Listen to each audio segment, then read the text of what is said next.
Most people assume that death has always meant the same thing, that when someone died, humans simply buried them, mourned them, and moved on. But there was a moment, long before cities, kingdoms, or even written language, when none of that existed. There was a first time a human looked at someone they loved and realized they were never coming back, and that single moment may have changed our species forever. Imagine a small group of ancient humans living tens of thousands of years ago. Their world is filled with danger. Every day is about finding food, avoiding predators, and surviving another night. They understand hunger, they understand pain, they understand sleep. But one day something happens that doesn't fit any pattern they know. Someone collapses and never gets up again. At first, they probably waited. After all, sleep was familiar. People closed their eyes every night and returned in the morning. Maybe they shook the body, maybe they called out with primitive sounds, maybe they stayed nearby for hours or even days, expecting movement, but nothing happened. For the first time, they encountered a mystery with no obvious explanation. No one knows exactly what that first reaction looked like. There are no written records from hundreds of thousands of years ago. What we do have are scattered clues buried beneath layers of earth, bones, tools, and traces of behavior that survived long after the people themselves disappeared. Those clues tell us something remarkable. Early humans didn't simply abandon every dead body. Sometimes they stayed. Among our ancient relatives, evidence suggests that species like the Neanderthals occasionally placed their dead into shallow pits. Some archaeologists argue these were intentional burials. Others believe natural processes could explain some of the discoveries. The debate continues. But what matters is that by at least 100,000 years ago, something unusual was happening. Certain bodies were being treated differently from ordinary remains. Why would that matter? Because burying someone requires effort. Digging even a shallow grave with stone tools takes precious energy.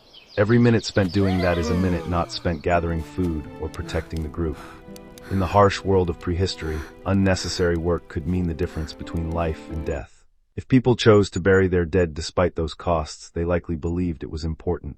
The practical reasons come first. A body attracts scavengers. As it decomposes, it can contaminate the immediate living area and draw dangerous animals closer to camp. Moving or covering the body would have made survival easier, but practicality alone doesn't explain everything archaeologists have found. At several prehistoric sites, bodies appear to have been placed carefully rather than discarded. Some were laid on their sides, others seem to have been positioned with bent legs or surrounded by stone tools, animal bones, or pigments like red ochre. Not every archaeologist agrees on what each discovery means, and some interpretations remain uncertain.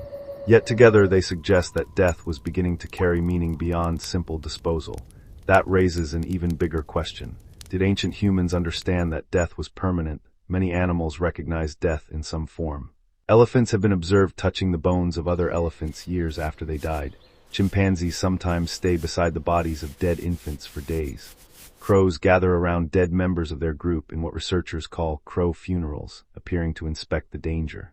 These behaviors show that humans are not alone in noticing death, but humans seem to have taken one extra step. Instead of simply reacting to death, they began thinking about it. That difference changed everything. At some point during human evolution, our brains developed an extraordinary ability to imagine the future and replay the past. That same ability also created a terrifying realization. If others could die, so could you. This awareness may have transformed the human mind more than almost any other evolutionary change. It encouraged planning, cooperation, storytelling, and eventually religion. Once people understood mortality, life itself gained a different meaning. Psychologists sometimes call humans the meaning-making species. Faced with uncertainty, we naturally search for explanations. Today we ask scientific questions. Ancient humans likely asked different ones. Where did the person go? Why did they stop moving? Could they return? Those questions may never have had clear answers, but asking them was itself revolutionary. Some of the earliest symbolic behaviors appear not long after evidence for increasingly complex burials. Red ochre, a naturally occurring mineral with a deep crimson color, appears repeatedly at ancient burial sites across different regions. Why red, no one knows for certain. Some researchers suggest it resembled blood, the visible sign of life. Others believe it simply held cultural significance that has been lost forever. The truth remains hidden beneath thousands of years of forgotten traditions. As human societies became more sophisticated, so did their responses to death. People began placing beads, tools, ornaments, and food alongside the dead. This may suggest they believed these items would still matter after death, or perhaps the objects simply honored the person's place within the group. Either way, the living were doing something remarkable. They were acting not for immediate survival, but for memory. Memory became one of humanity's greatest inventions. Unlike other species, humans could keep someone alive through stories. A skilled hunter could die, yet the techniques he taught would survive. A grandmother could pass away, yet her knowledge of plants would continue through her children. In this sense, death no longer erased a person completely.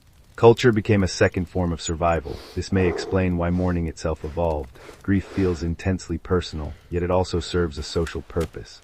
When a group loses one of its members, shared mourning strengthens the bonds among those who remain. It reminds everyone that they depend on one another. Modern neuroscience even shows that emotional pain from losing someone activates some of the same brain regions involved in physical pain. Our brains treat social loss as a real injury because, throughout evolution, losing trusted companions often threatens survival. But grief also reveals something beautiful. It proves that love leaves a biological mark. The stronger the bond, the deeper the loss. That connection likely existed long before civilization. Parents protected children, friends hunted together, partners shared food. When one disappeared forever, the emotional wound reflected the strength of the relationship itself. Over thousands of generations, those moments accumulated. Simple acts of covering a body gradually became ceremonies. Ceremonies became traditions. Traditions became beliefs. Beliefs became religions, philosophies, monuments, and entire civilizations built around one impossible question: what happens after we die? Yet despite all our technology, we still cannot answer it with certainty. Modern hospitals have replaced ancient campsites. Coffins have replaced shallow graves. Memorials have replaced cave paintings. But when someone we love dies, many of our first instincts remain surprisingly ancient. We gather together, we stay close, we tell stories, we cry, we search for meaning. In many ways, we're still responding to the same mystery our ancestors faced tens of thousands of years ago. The first human who refused to simply walk away from the dead may never have imagined the legacy of that decision. But in choosing to pause, to remember, and perhaps to wonder, they helped shape something uniquely human. Civilization was not built only with stone tools or fire. It was also built in quiet moments beside those who would never wake again. And perhaps the deepest sign that we became truly human was not when we learned how to survive life, but when we first tried to understand death.